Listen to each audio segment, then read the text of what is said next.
May it be your words, O God, that I speak, and your heart that I speak them with. Amen. Good morning. Welcome to the second Sunday of Christmas, the celebration of Epiphany here at St. Mary's Episcopal Church.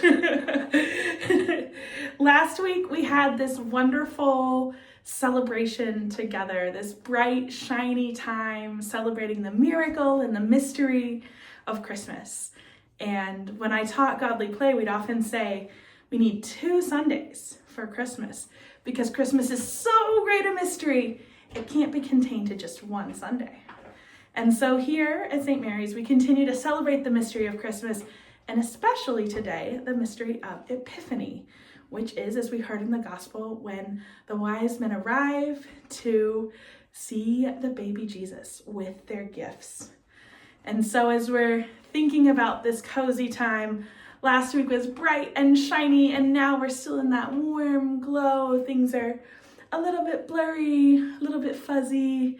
Our memories from last week are coming in and coming back of good food, good presents, of time together, and also maybe some memories of what we heard last week about the arrival of the baby Jesus, of the angels coming to the shepherds shouting, "Do not be afraid!" Well, today, I'm still thinking about that fear, right? It's been a week, things are a little cozier, a little quieter. We've entered into a new year. And I don't know about anyone else, but as I'm looking forward to the next year, there's a little bit of that wonder and maybe a little bit of that fear, right? The bright, shiny holiday times are mostly over, and now we're looking forward to the rest of winter and to the beginning of 2026. So thankfully, our gospel today gives us some examples of what we can do if we're in this moment a little bit scared of the future.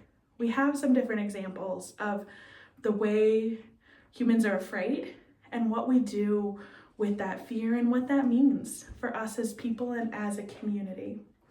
So for our first example, we have King Herod. I don't know if did you hear it when we read it? As the wise men from the east come to Jerusalem, they meet with the king and they ask, "Where is the child who has been born King of the Jews? For we observed his star at his rising and have come to pay him homage."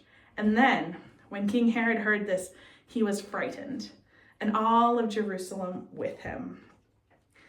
Now, King Herod being frightened was a reason for all of Jerusalem to be frightened too. I don't know how much you know about King Herod, but I've learned a lot in getting ready for this. King Herod was one of the most influential and savvy rulers of the first century Middle East, and he lived a life marked by bloodshed. He started his career appointed by his father and grew quickly to power by ruling kind of viciously. And so he's been on the ins and outs of a political life and what it takes to gain and control territory. And that makes him pretty suspicious. When our Magi meet him, his father has been executed over political rivalries. His political allies have been executed and he's had to build new ones. So his brain is kind of primed for any threat to his power. He expanded his political control over the years, and by the time this story happened, his kingdom, the size of what he ruled, rivaled that of King David that we hear about in the Old Testament, and it included all of the Jewish territory as well as many more areas in the Roman Empire. So much so that Herod was known as the King of the Judeans or the King of the Jews. There were coins printed in the time that has his face and King of the Jews on them. So this was an identity to him that he held dear and also a position of power. And so now he's got these people coming looking for a new baby, the new King of the Jews.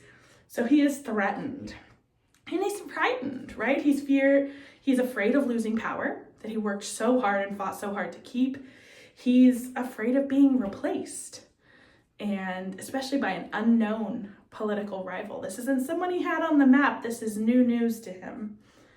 And so when King Herod is afraid, all of Jerusalem is afraid with him because he's someone who's known to be very cutthroat in dealing with his fear. His rage and his suspicions were famous.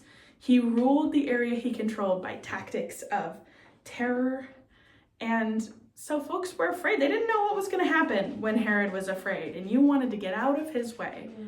And it turned out that fear was pretty well placed. We don't see it in our reading today, but a couple of chapters later in Matthew, we see that he killed all of the baby boys under the age of 2 because he wasn't able to find this one.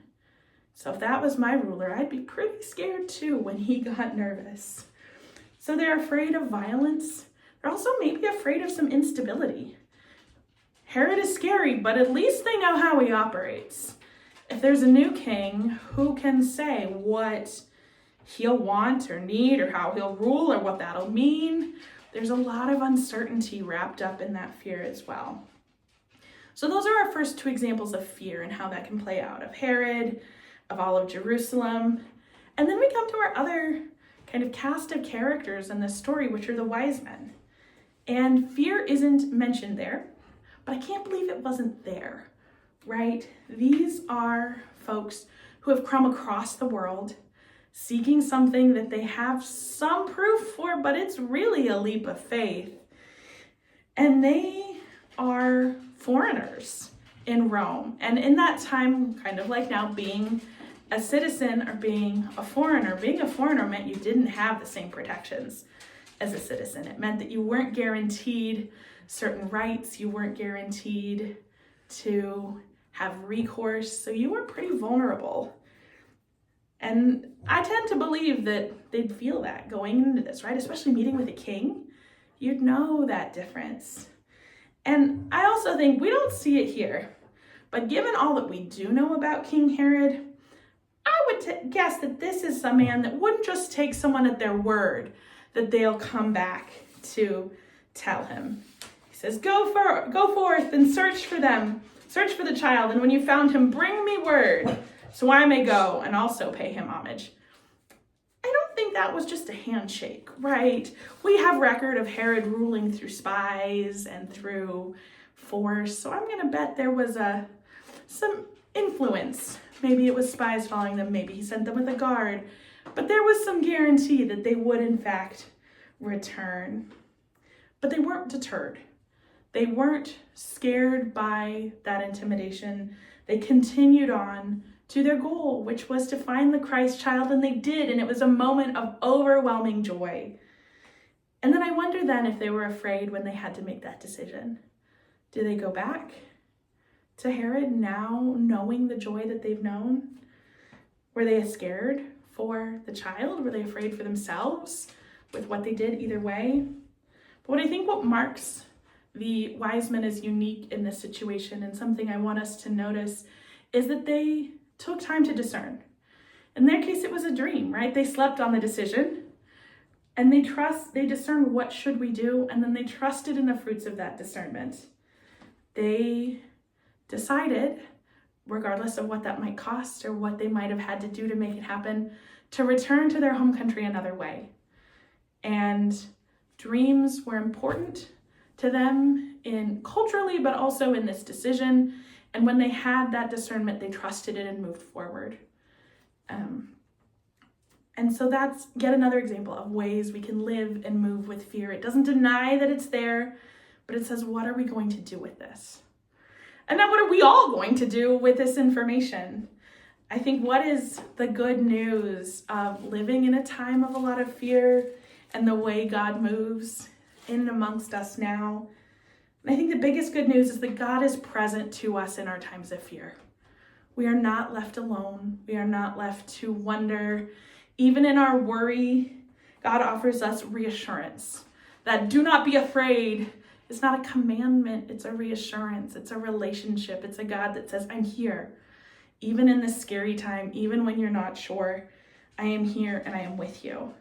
And I think especially with the wise men, we have this example of God not waiting for us to cry out to God.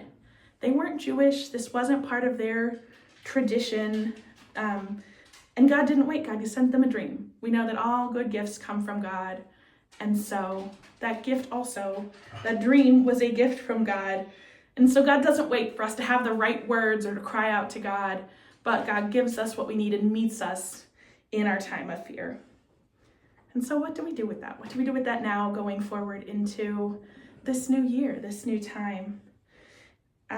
Like the Magi, in our fear, we can continue to seek God, right? We continue to find God in these moments, in these circumstances. One of my favorite people to follow on the internet is Rabbi Daniel Ruttenberg, and she'll often repost in times of stress or fear, social or political unrest, increasing oppression, this reminder to double down on your spiritual practice. When we're feeling afraid, to spend that time in whatever it is that grounds us and helps us to discern. So I'd encourage you all to spend time with God, whether it is your favorite prayers or meditation or music or this beautiful created world that we get to live in here in the Willamette Valley, to take that time and be present even in the midst of fear with God. Because that, I think, is the good news out of all of it. That even in this moment, even in our moments of fear or doubt or worry, God is here. Amen. Amen.